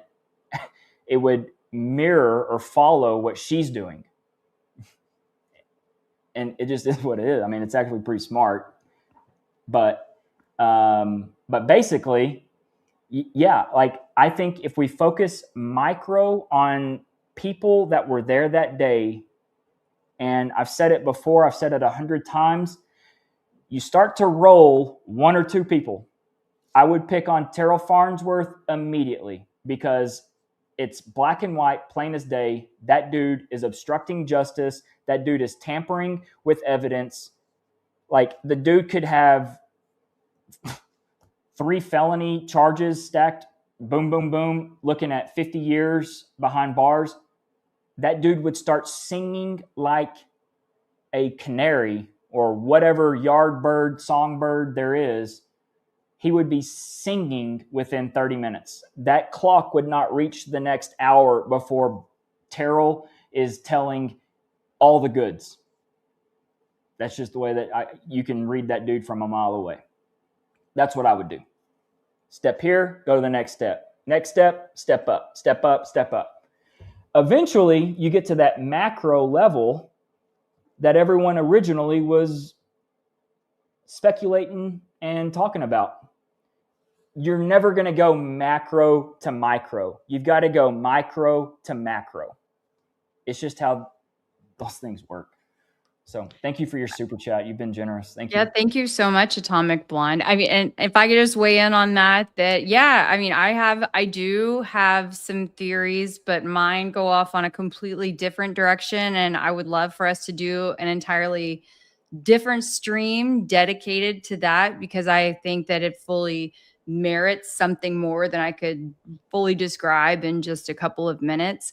But I believe that when Charlie went into the UVU event on 9/10/2025, he knew that he was not walking out one way or another. So I have lots of reasons. And when I look at something from an investigative perspective as a journalist, for me, it is not just about the ballistics. You don't have to be a ballistics expert or have served in the military or, be a cop to investigate this case, right? It is not just about the gunshot, because I don't even think there was a gunshot that impacted Charlie's body. And I think you have to look at the entire picture, which includes events beforehand and events after, in addition to what happened in front of our eyes on 9/10. So stay tuned. I agree. Well said. Look at you, Kelly. 2 shows in one day. Impressive. Let's go effing Max. North Texas is pretty damn too. I'm going for it. Max is the only way to go. North Texas, there's just nothing that rhymes with it. And East Texas is not the least Texas, okay? Look, I love my state. I love especially where I'm from, and I have a lot of pride. But I travel all around Texas, and there's really not an armpit of Texas. Yeah, I'll leave it at that. Let's see here. Thank you for your super chat. Really appreciate that. Ivan is Ivan. Hurrah to you both. Wish I could send more. P.S. Carrie sent you an email earlier regarding Candace's show. Hope it helps you win. LOL. Thank you. I will definitely keep an eye out for it. Appreciate that. Oh, nice. Dude. Wow. Thank you. Wow. Is this dude party? Maybe I had to look at it for a second. Dude party? Yeah. Thank you. Oh my gosh. Yeah. Thank you for that. And yeah, Kelly is rocking. Look, Kelly works extremely hard, and she's been working behind the scenes, and we're about to change that. We're going to, us both, we're going to be becoming more front and center, because look, I can bitch and moan and complain all day long about the shit that no one is talking about, or I can get off my ass and do my own podcast and talk about the shit that no one's talking about. So you're looking at it. Yep. It's a hustle, and we appreciate, I mean, we'd be talking to ourselves if you guys weren't here, frankly, but it makes it better that you're here. So at least we have someone else to interact with, because Blake probably will get tired of me otherwise. No, it's good stuff. Misty, video rituals in plain sight, says that Charlie Kirk assassination was predicted. Rainers also. Third will be triple. Please check it out. I'm not tracking. Are you? Maybe that's something that we need to, I'll jot that down. Maybe that's something that we have to search for. So I appreciate, thank you for the heads up. Third will be triple.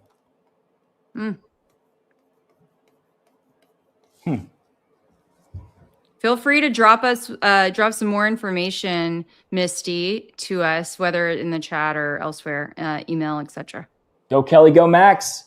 Yes. Thank you so much, Ivan. Really appreciate it. Thank you. For his glory 828, what's Kelly's channel? Kelly's channel is below in the ticker, and hopefully, is it in the description? Kelly Raybon, her name on YouTube and X, it's the same. Yep. KELIRABON. That's one L. Nothing rhymed with South Texas, so she could not snag that channel. There's just nothing that rhymes with South Texas. Nexus. I don't know. All right, and some of these other chats. Did you have any that were anyone that stood out? Let's see here. Oh, I saw one earlier, Blake, and this would be a great opportunity for you to talk about this, if it's okay, before we hop into that one. Someone asking about your, like, the video that you utilize, and if you could talk about how you authenticate, how you acquire, how you utilize, I think it would be a great space for you to discuss that. Are we talking about the UVU video? I don't know that maybe I don't know, recall, because it was like 20 minutes ago at least, but if they referenced a specific, I couldn't star the comment, but just figured I'd at least try to float their question. Yep, I was going to pull up mid-gray. There we go. We'll go with latest. Bring this up on the stage.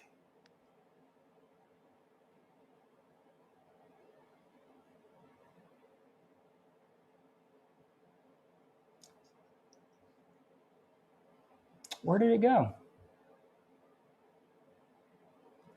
Okay, so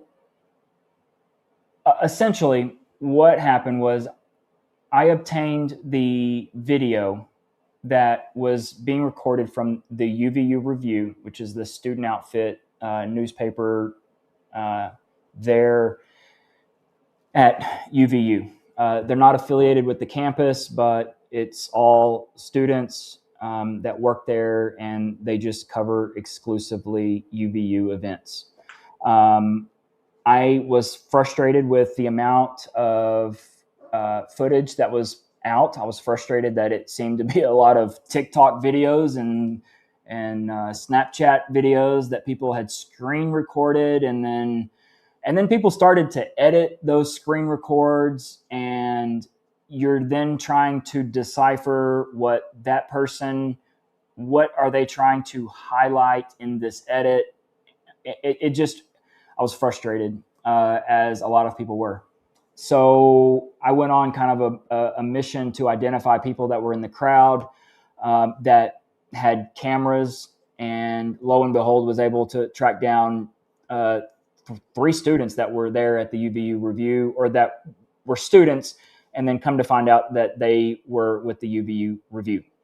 And basically was able to get the video that they had shared with George Stephanopoulos on Good Morning America, but it had been selectively trimmed and edited. I was able to get that full video, and the day I remember it broke, I remember getting the video for the very first time, and I couldn't believe my eyes, because I immediately, the very first time, I was like, there is something exploding under his shirt, like immediately. My little brother, he is a very smart cookie. He's a petroleum engineer, and I called him immediately. I was like, dude, I'm coming over to your house. I need you to look at this. I need you to tell me if I'm insane or if what I'm seeing is what I'm seeing. So went over there, showed it to him, and we were both just beside ourselves. All of this was happening about the same time that the jet news was breaking, and the drones. This is all about that time. And I remember somehow I got in touch with Candace. Candace is the next thing I know, I've got her number. We're FaceTiming each other. We're throwing ideas off each other. And yeah, like I remember breaking the news to everyone. I thought it would be cool to do it on a space. And I remember being in one of Ryan Matta's space, and Sam and Maze. And I mean, I remember looking down and like there's, in Carol's face is right next to me. I think, the Cardones were in there. Dan Bazilrin, however you say his last name, he was in there. Like, I mean, people were flocking into this space. And it was when I basically directed everyone's attention to go look at this video. And this is when something unexpected happened. And it was a really, really wonderfully crafted disinformation campaign to discredit that video was put out.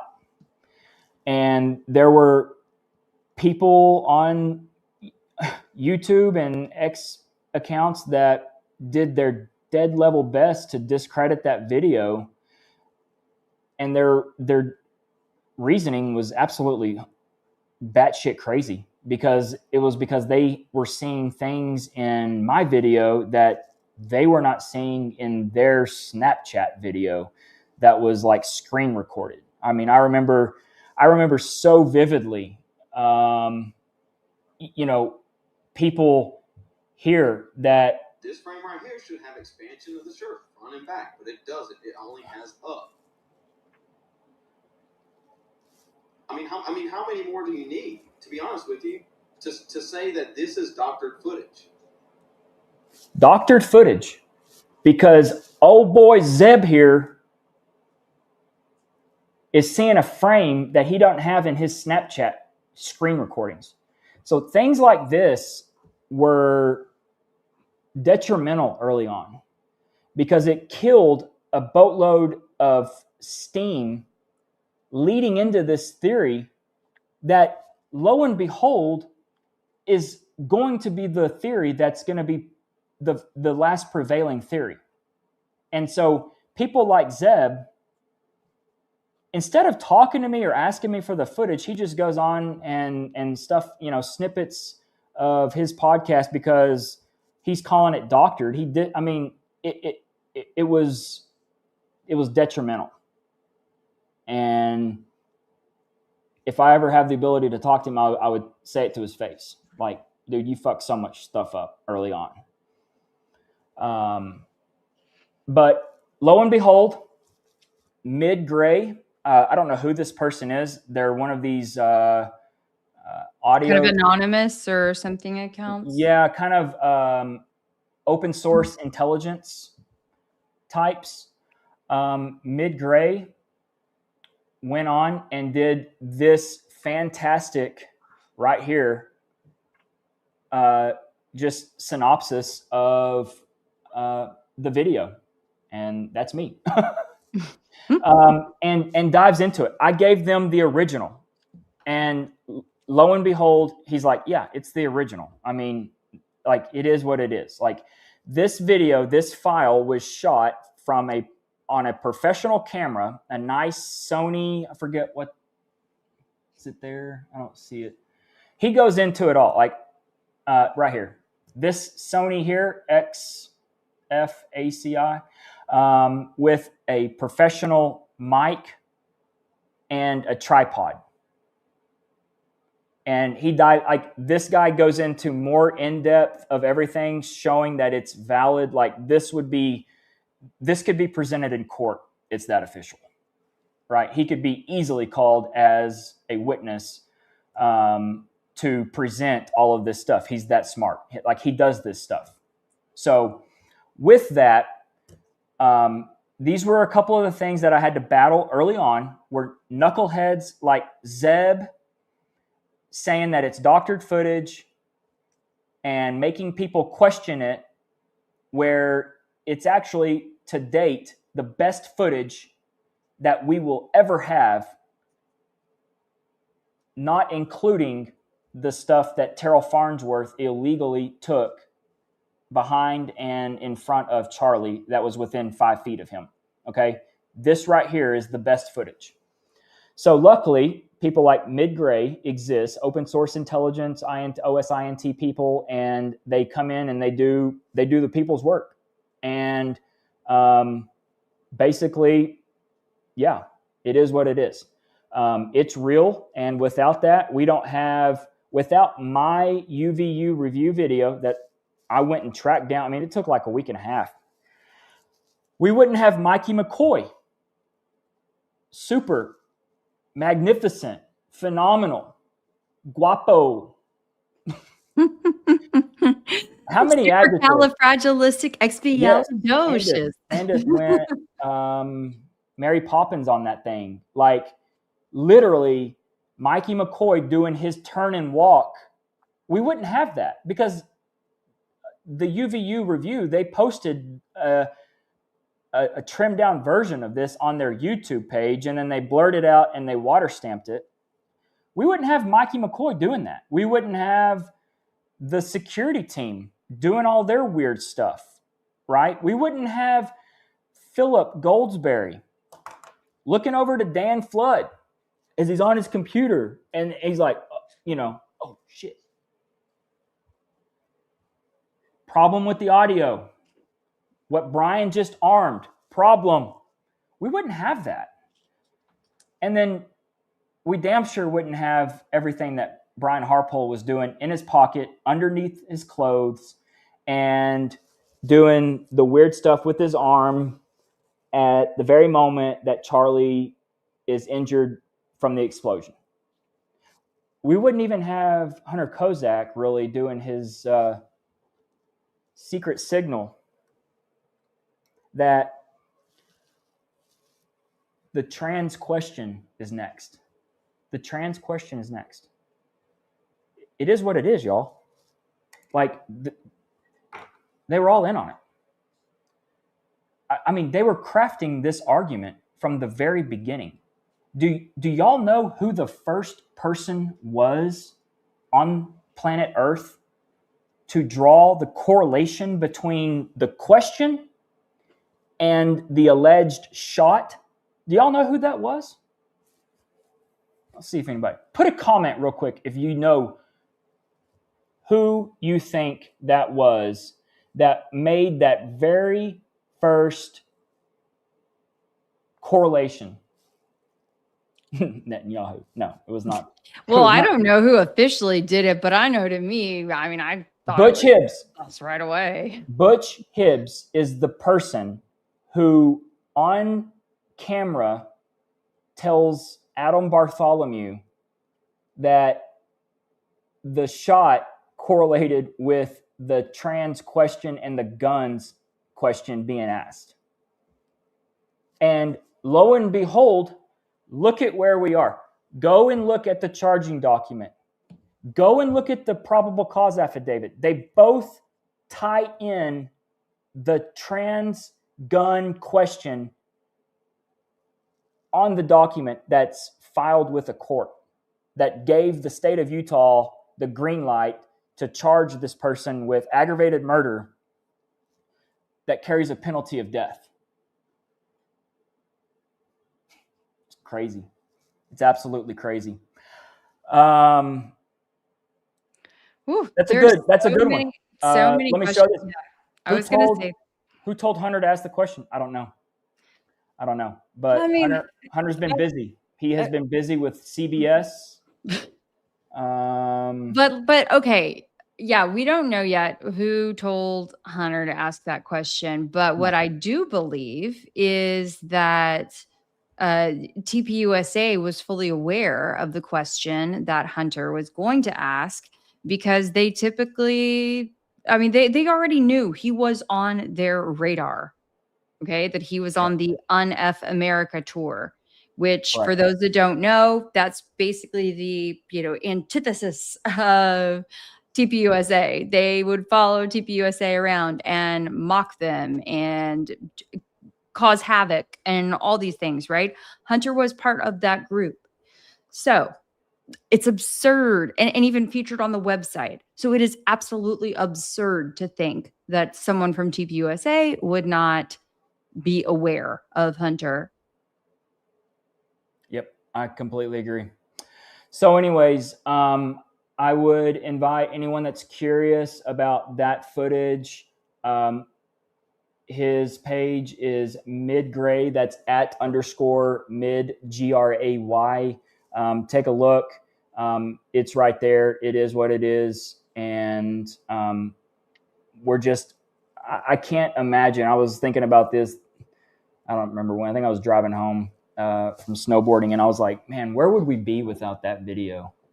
Or Adam's, but this one in particular, because Adam was upstairs interviewing people when it happened. And I don't know. I do not know. What I do know is that they never intended for this right here to ever see the light of day. And you know what? If someone that was making decisions is listening, y'all are stupid. Literally, you've got, I mean, to try and pull this off with all these cameras around, like, it's stupid. I mean, you talk about a severe miscalculation of risk, because this is going to be the undoing. This is it. Given the fact that, of course, we won't see the Turning Point USA illegally obtained footage, that will really do it in. But this right here was never supposed to see the light of day. But it did.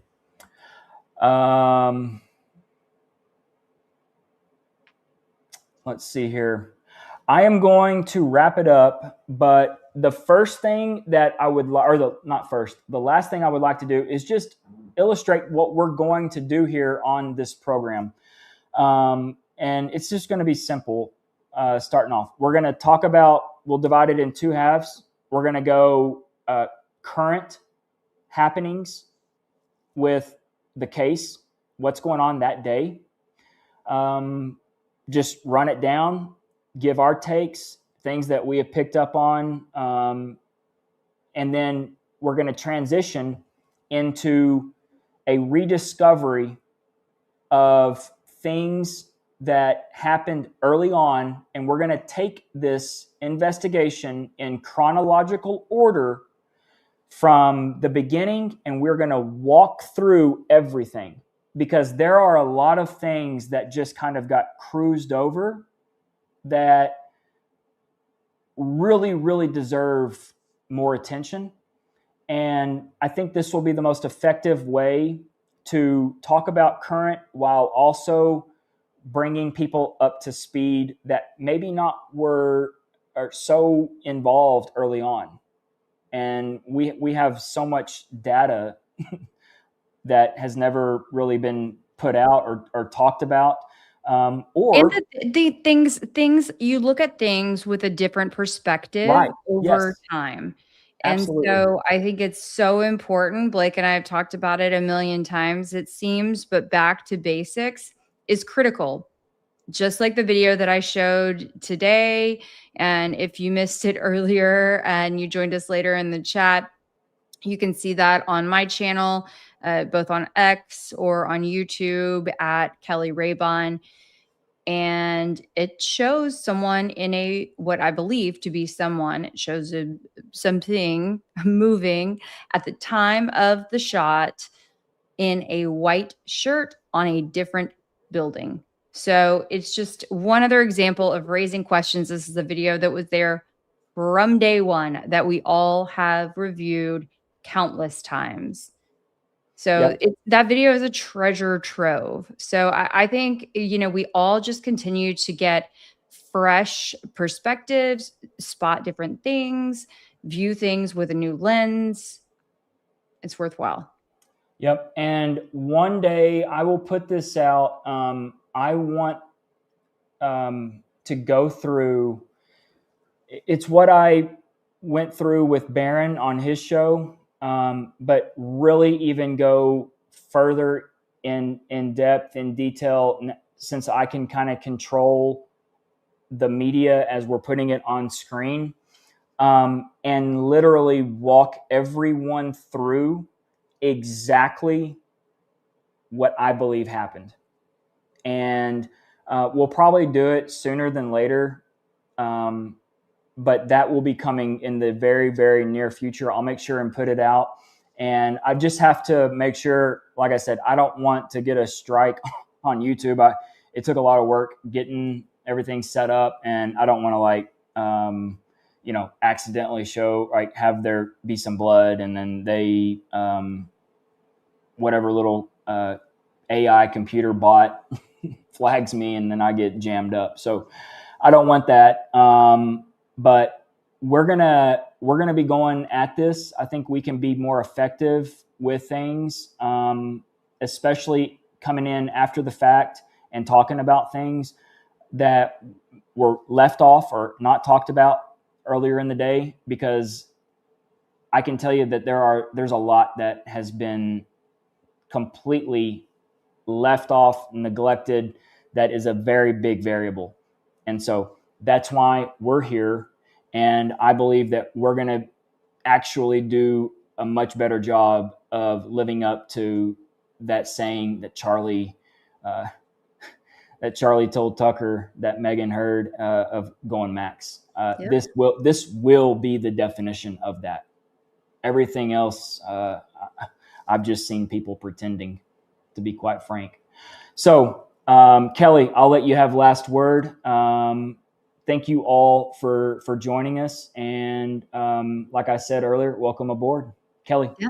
Oh, really, from the bottom of my heart, Blake and I, we both pour ourselves into this investigation. And I wasn't, I didn't follow Charlie Kirk, beforehand. I'll be the first one to say that. And so, for me, I don't come at it from the perspective of someone who's trying to, do this because of my love for Charlie, but it is because of my love for this country, and it is because of my love for the truth. And so, yeah, when you step into this space, I want you to be prepared to go max, because Scout's honor or whatever it is, I'm gonna be going max. Blake's gonna be going max, and that's what I can promise to you. Awesome. Thank you all for joining us. Hope you have a wonderful night, and we'll see you on the next one. See ya. Thank you.